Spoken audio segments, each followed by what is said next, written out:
Good evening everyone, स्वागत है आप सभी का अपने यूट्यूब चैनल मेडिको डिटेक्टिव पर। तो आज की वीडियो में हम लोग देखने वाले हैं एएनएम फर्स्ट ईयर का बुखार, दर्द और पीड़ा का एमसीक्यू, जो कि एग्ज़ाम में काफ़ी पूछे जाते हैं इस टॉपिक से एमसीक्यू, जो कि सभी राज्यों के लिए इम्पोर्टेंट है। तो चलिए बिना टाइम को वेस्ट किए हुए स्टार्ट करते हैं। पहला क्वेश्चन हमारा है कि मानव शरीर का सामान्य तापमान कितना होता है।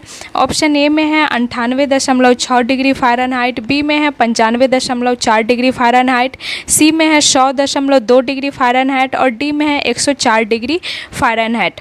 तो यहाँ पर सही आंसर क्या हो जाएगा, आप लोग कमेंट करके ज़रूर बताइएगा। तो यहाँ पर सही आंसर हो जाएगा ऑप्शन नंबर ए। मानव शरीर का सामान्य तापमान जो है 98.6 डिग्री फ़ारेनहाइट होता है। वहीं सेंटीग्रेड की बात करें तो 37 डिग्री सेंटीग्रेड हो जाएगा सही। ठीक है, चलिए नेक्स्ट क्वेश्चन पे चलते हैं। नेक्स्ट है अचानक तेज बुखार आना, अत्यधिक ठंड लगना और कपकपी होना किस बीमारी का मुख्य लक्षण है। ऑप्शन ए में है पीलिया, बी में है उच्च रक्तचाप, सी में है मलेरिया और डी में है मधुमेह। तो अचानक तेज बुखार आना, उसके बाद ठंड लगना, उसके बाद कपकपी आना, ये जो है मलेरिया का बीमारी का मुख्य लक्षण है। ऑप्शन नंबर सी हो जाएगा सही। आप लोग कॉपी पेन लेकर के बैठिएगा और फटाफट क्वेश्चन को देखते हुए आंसर को लिखिएगा कि कितना क्वेश्चन का आंसर आपका सही हो रहा है। अगर आप कॉपी पेन लेकर के नहीं बैठ रहे हो तो कमेंट में आप फटाफट लिखते जाइए और लास्ट में काउंट कर लीजिएगा कि आपका कितना सही हुआ और लास्ट में बताइएगा कि आपका टोटल 30 क्वेश्चन में कितना क्वेश्चन करेक्ट हुआ। ठीक है, चलिए नेक्स्ट क्वेश्चन है कि चिकित्सीय भाषा में बुखार को क्या कहा जाता है। ऑप्शन ए में है पायरेक्सिया, बी में है डिस्पनिया, सी में है एपनिया और डी में है एनीमिया। तो मेडिकल टर्म में बुखार को कहते हैं पायरेक्सिया। ऑप्शन नंबर ए हो जाएगा सही। ठीक है, पायरेक्सिया जो है मेडिकल टर्म है बुखार का। नेक्स्ट क्वेश्चन है शरीर में दर्द के संकेत को ग्रहण करने वाले रिसेप्टर्स को क्या कहते हैं। ऑप्शन ए में है मैग्नो रिसेप्टर्स, बी में है नोसिसेप्टर्स, सी में है थर्मो रिसेप्टर्स, डी में है कीमो रिसेप्टर्स। तो हमारे बॉडी में जो दर्द के संकेत को ग्रहण करने वाले जो रिसेप्टर्स होते हैं उसको कहते हैं नोसिसेप्टर्स। उसको क्या कहते हैं, नोसिसेप्टर्स। नेक्स्ट क्वेश्चन है निम्नलिखित में कौन सी दवा एंटीपायरेटिक और एनाल्जेसिक दोनों है। यानी एंटीपायरेटिक हुआ जो कि बुखार कम करने वाली दवा आती है और दर्द निवारक दवा वो हुआ जो एनाल्जेसिक, जिसको हम लोग एनाल्जेसिक ड्रग बोलते हैं। ऑप्शन ए में दिया गया पैरासीटामोल, बी में एमॉक्सिलिन, सी में है सेट्रिजिन और डी में है रैनिटिडिन। तो यहाँ पे एंटीपायरेटिक और एनाल्जेसिक दवा दोनों की बात करें तो हो जाएगा पैरासीटामोल। ऑप्शन नंबर ए हो जाएगा सही। ठीक है, नेक्स्ट क्वेश्चन है जब शरीर का तापमान 105 डिग्री फ़ारेनहाइट या उससे अधिक हो जाता है तो उस स्थिति को क्या कहा जाता है। ऑप्शन ए में है हाइपोथर्मिया, बी में है सामान्य बुखार, सी में है हाइपरपायरेक्सिया और डी में है ब्रैडीकार्डिया। तो जब हमारे शरीर का तापमान यानी कि टेम्परेचर 105 डिग्री फ़ारेनहाइट हो जाएगा या फिर उससे अधिक 106 डिग्री फ़ारेनहाइट, 107 डिग्री फ़ारेनहाइट हो जाएगा तो उस स्थिति को कहेंगे हाइपरपायरेक्सिया। उस स्थिति को क्या कहेंगे, हाइपरपायरेक्सिया। नेक्स्ट क्वेश्चन है कि ऐसा दर्द जो अचानक शुरू होता है और कम समय के लिए रहता है उसे क्या कहते हैं। ऑप्शन ए में है क्रोनिक पेन, बी में है एक्यूट पेन, सी में है साइकोजेनिक पेन और डी में है फैंटम पेन। तो ऐसा दर्द जो अचानक शुरू होगा और कम समय के लिए ही रहता है उसे कहते हैं एक्यूट पेन। उसे क्या कहते हैं, acute pain. Option number B हो जाएगा सही। ठीक है, नेक्स्ट क्वेश्चन है बुखार होने पर मरीज की नाड़ी दर पर क्या प्रभाव पड़ता है। ऑप्शन ए में है नाड़ी दर कम हो जाना, बी में है नाड़ी दर सामान्य रहती है, सी में है नाड़ी दर बढ़ जाती है और डी में है नाड़ी दर पूरी तरह रुक जाती है। तो बुखार होने पर मरीज की जो पल्स रेट होती है वह बढ़ जाती है, पल्स रेट बढ़ जाती है। और पल्स रेट बढ़ना को मेडिकल टर्म में क्या कहते हैं, तो पल्स रेट को बढ़ना को मेडिकल टर्म में कहते हैं ट्रैकीकार्डिया। ठीक है, और नाड़ी दर जब कम हो जाएगी तो उसको मेडिकल टर्म में क्या कहेंगे, उसको कहेंगे ब्रैडीकार्डिया। नेक्स्ट क्वेश्चन है, एएनएम द्वारा तेज बुखार वाले मरीज को दी जाने वाली कोल्ड स्पॉन्जिंग के लिए पानी का तापमान कितना होना चाहिए? ऑप्शन ए में है 100 डिग्री फ़ारेनहाइट से 105 डिग्री फ़ारेनहाइट, बी में है 70 डिग्री फ़ारेनहाइट से 85 डिग्री फ़ारेनहाइट, सी में है 32 डिग्री फ़ारेनहाइट से 40 डिग्री फ़ारेनहाइट, डी में है 110 डिग्री फ़ारेनहाइट से 120 डिग्री फ़ारेनहाइट। तो एक एएनएम द्वारा तेज बुखार वाले मरीज को जो कोल्ड स्पंजिंग के लिए पानी का तापमान देना होता है, उसका तापमान होता है 70 डिग्री फ़ारेनहाइट से 85 डिग्री फ़ारेनहाइट। ठीक है। नेक्स्ट क्वेश्चन है, डेंगू बुखार में मुख्य रूप से रक्त के किस घटक की भारी कमी हो जाती है? ऑप्शन ए में है आरबीसी यानी कि लाल रक्त कणिकाएं, बी में है श्वेत रक्त कणिकाएं, सी में है हीमोग्लोबिन और डी में है प्लेटलेट्स। तो डेंगू बुखार में मुख्य रूप से प्लेटलेट्स की भारी कमी हो जाती है। किसकी कमी हो जाती है डेंगू बुखार में? तो प्लेटलेट्स की भारी कमी हो जाती है। नेक्स्ट क्वेश्चन है, दर्द की तीव्रता को मापने के लिए नर्सिंग में सबसे अधिक किस स्केल का उपयोग किया जाता है? ऑप्शन ए में है ग्लासगो कोमा स्केल, बी में है विजुअल एनालॉग स्केल, सी में है अपगार स्केल, डी में है ब्रेडल स्केल।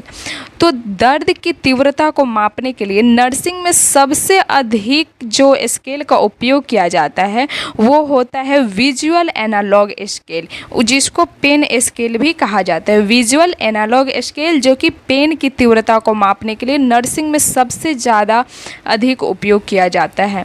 नेक्स्ट क्वेश्चन है वैसा बुखार जो पूरे दिन बना रहता है और 24 घंटे में 2 डिग्री सेंटीग्रेड से अधिक घटता बढ़ता है लेकिन कभी भी नॉर्मल नहीं होता है, उसे क्या कहते हैं? ऑप्शन ए में है रेमिनेंट फीवर, बी में है इंटरमिटेंट फीवर, सी में है कंटिन्यूस फीवर, डी में है रिलैक्सिंग फीवर। तो वैसा बुखार जो पूरे दिन बना रहेगा और 24 घंटे में 2 ही डिग्री से कभी अधिक होगा कभी कम होगा, कभी अधिक होगा कभी कम होगा, लेकिन नॉर्मल कभी नहीं रहेगा, उसे कहते हैं रेमिटेंट फीवर। उसे क्या कहते हैं? Remittent fever. नेक्स्ट है, शरीर के जोड़ों में होने वाले दर्द और सूजन को चिकित्सकीय भाषा में क्या कहा जाता है? ऑप्शन ए में है माइलगिया, बी में है न्यूरलगिया, सी में है अर्थराइटिस, डी में है गैस्ट्रोलगिया। तो शरीर के जोड़ों में जो दर्द होने वाले दर्द और सूजन जो होता है उसको चिकित्सकीय भाषा में कहते हैं अर्थराइटिस। उसको चिकित्सीय भाषा में क्या कहते हैं? अर्थराइटिस। जैसे आप लोग बहुत सारे बूढ़े दादा दादी सबको देखते होंगे कि जॉइंट्स में उसको दर्द होते रहते हैं, तो जॉइंट्स में दर्द होने को ही कहते हैं ये चिकित्सकीय भाषा में अर्थराइटिस। नेक्स्ट क्वेश्चन है कि बुखार के दौरान मरीज को निर्जलीकरण से बचाने के लिए क्या देना सबसे आवश्यक होता है? ऑप्शन ए में है भारी भोजन, बी में है तैलीय और मसालेदार भोजन, सी में है प्रचुर मात्रा में तरल पदार्थ और ओआरएस, डी में है केवल बर्फ़ का ठंडा पानी। तो जब मरीज को फीवर होता है और उसी टाइम डिहाइड्रेशन से बचाने के लिए सबसे आवश्यक होता है प्रचुर मात्रा में तरल पदार्थ और ओआरएस देना। जब मरीज को फीवर और डिहाइड्रेशन से बचाना हो तो उस टाइम ओआरएस का घोल देना चाहिए और ज़्यादा से ज़्यादा मात्रा में फ्लूइड देना चाहिए। नेक्स्ट क्वेश्चन है, मांसपेशियों में होने वाले दर्द के लिए किस मेडिकल टर्म का उपयोग किया जाता है? ऑप्शन ए में है ऑस्टियोमलेशिया, बी में है माइलगिया, सी में है ओटलगिया, डी में है सेफेलगिया। तो मसल्स में जो दर्द होता है उसको मेडिकल टर्म में कहते हैं माइलगिया। उसको क्या कहते हैं? माइलगिया। नेक्स्ट क्वेश्चन है, निम्नलिखित में से कौन सा गैर औषधीय तरीका दर्द कम करने में मदद करता है? ए में है एंटीबायोटिक देना, बी में है गर्म या ठंडी सिकाई, सी में है इंजेक्शन लगाना, डी में है आईवी फ्लूइड देना। तो यहाँ पे गैर औषधीय तरीका जो कि दर्द कम करने में मदद करता है वो होता है गर्म या ठंडी सिकाई, hot and cold compress. Next question है, कंटिन्यूअस फीवर का सबसे अच्छा उदाहरण कौन सा है जिसमें तापमान में ज़्यादा उतार चढ़ाव नहीं होता है? ऑप्शन ए में है टाइफाइड या मियादी बुखार, बी में है मलेरिया, सी में है फाइलेरिया, डी में है कालाजार। तो कंटिन्यूअस फीवर का सबसे अच्छा एग्जाम्पल यहाँ पे दिया गया है जिसमें तापमान ज़्यादा उतार चढ़ाव नहीं होता है, वो है टाइफाइड। ठीक है, वो कौन सा बुखार है? टाइफाइड है। नेक्स्ट है वैसा दर्द जो वास्तविक चोट या खराबी वाले जगह से शुरू होकर के शरीर के किसी दूसरे हिस्से में महसूस होता है, उसे क्या कहते हैं? ऑप्शन ए में स्थानीय दर्द, बी में है सतही दर्द, सी में है रेफर्ड पेन और डी में है इडियोपैथिक दर्द। तो यहाँ पर सही आंसर हो जाएगा option number C, referred pain. Referred pain वैसा पेन होता है जो वास्तविक चोट या खराबी वाले जगह से शुरू होकर के शरीर के किसी दूसरे हिस्से में फील होने लगता है। नेक्स्ट है कि बच्चों में तेज बुखार के कारण आने वाले झटकों या दौरे को क्या कहा जाता है? ऑप्शन ए में है मिर्गी, बी में है फेब्राइल कन्वेंशन, सी में है हिस्टीरिया, डी में है टेटनस। तो बच्चों में तेज बुखार के कारण जो सीजर्स आते हैं उसको कहते हैं febrile convention. Option number B हो जाएगा सही। नेक्स्ट है तंत्रिका में होने वाले सबसे अत्यधिक तेज और अचानक और चुभन वाले दर्द को क्या कहते हैं? ऑप्शन ए में है न्यूरलगिया, बी में है नेफ्रोलगिया, सी में है डर्मेटोलगिया और डी में अथर्लगिया। तो नर्व में जो अत्यधिक तेज होगा, अचानक चुभने वाले जो दर्द होते हैं उसको कहते हैं न्यूरलगिया। उसको क्या कहते हैं? न्यूरलगिया। नर्व में होने वाले अत्यधिक तेज अचानक चुभन वाले दर्द को न्यूरलगिया। नेक्स्ट क्वेश्चन है कि बुखार के किस चरण में शरीर का तापमान अपने उच्चतम स्तर पर पहुंचकर स्थिर हो जाता है? ऑप्शन ए में ऑनसेट चरण, बी में है फैस्टिजियम या स्टेडियम, सी में है डेफरवेंसेस चरण, डी में है कॉन्वालेसेंट चरण। तो बुखार का फैस्टिजियम जो चरण होता है उसमें शरीर का तापमान अपने उच्चतम स्तर पर पहुंच करके स्टेबल हो जाता है, स्थिर हो जाता है। नेक्स्ट है सिर दर्द के लिए किस चिकित्सकीय शब्द का प्रयोग किया जाता है? ऑप्शन ए में है सेफेलगिया, बी में है कार्डियालगिया, सी में है ओडोंटोलजिया और डी में है माइलगिया। तो हेडेक के लिए चिकित्सीय शब्द का प्रयोग किया जाता है वो है सेफेलगिया। वो क्या है? सेफेलगिया। नेक्स्ट है यदि किसी मरीज के शरीर का तापमान 95 डिग्री फ़ारेनहाइट से कम हो जाए तो उस स्थिति को क्या कहेंगे? ऑप्शन ए में है हाइपरथर्मिया, बी में है हाइपोथर्मिया, सी में है लाइसिस और डी में है क्राइसिस। तो यदि किसी मरीज के शरीर का टेम्परेचर 95 डिग्री से कम हो जाएगा तो उस स्थिति को कहेंगे हाइपोथर्मिया। उस स्थिति को क्या कहेंगे? हाइपोथर्मिया। नेक्स्ट क्वेश्चन है बुखार के दौरान शरीर की कैलोरी और पोषण संबंधी आवश्यकता पर क्या प्रभाव पड़ता है? ऑप्शन ए में है बीएमआर और कैलोरी की आवश्यकता बढ़ जाती है, बी में है कैलोरी की आवश्यकता कम हो जाती है, सी में है शरीर पर कोई प्रभाव नहीं पड़ता, डी में है मरीज का भोजन पूरी तरह बंद कर देना चाहिए। तो बुखार के दौरान शरीर की जो कैलोरी और पोषण संबंधी आवश्यकता होती है उस पे बीएमआर और कैलोरी की आवश्यकता बढ़ जाती है। ऑप्शन नंबर ए हो जाएगा सही। नेक्स्ट क्वेश्चन है कि मोच या चोट लगने के तुरंत बाद सूजन और दर्द कम करने के लिए कौन सी सिकाई करनी चाहिए? ऑप्शन ए में है गर्म सिकाई, बी में है ठंडी सिकाई, सी में है भाप की सिकाई, डी में है इंफ्रारेड सिकाई। तो मोच या चोट लगने के तुरंत बाद यानी कि मोच और चोट के शुरुआती 24 से 48 घंटों में सूजन और दर्द को कम करने के लिए ठंडी सिकाई करनी चाहिए। कौन सी सिकाई करनी चाहिए? ठंडी सिकाई, कोल्ड कॉम्प्रेस करना चाहिए। नेक्स्ट क्वेश्चन है वैसा बुखार जो सुबह के समय सामान्य रहता है लेकिन शाम होते ही बढ़ जाता है मुख्य रूप से किस बीमारी का लक्षण है? ऑप्शन ए में है मलेरिया, बी में है टाइफाइड, सी में है ट्यूबरकुलोसिस, डी में है हैजा। तो वैसा बुखार जो सुबह के समय में नॉर्मल रहेगा लेकिन शाम होते ही वो बढ़ जाएगा, तो मुख्य रूप से ये बीमारी जो है मलेरिया का लक्षण है। मलेरिया वाले पेशेंट को देखिएगा सुबह से एकदम नॉर्मल रहेगा, जैसे ही शाम होगा उसको बुखार का टेम्परेचर, बॉडी का टेम्परेचर बढ़ जाएगा, यानी कि जिसको बुखार बोलते हैं। ठीक है।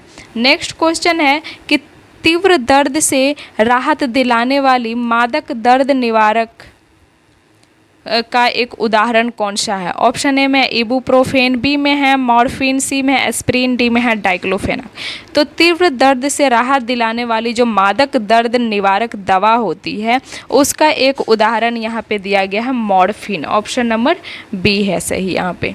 नेक्स्ट है, जब बढ़ा हुआ बुखार अचानक से कुछ ही घंटों में तेज़ी से गिरकर सामान्य हो जाता है और मरीज की कंडीशन में सुधार आ जाता है, तो इसे क्या कहते हैं?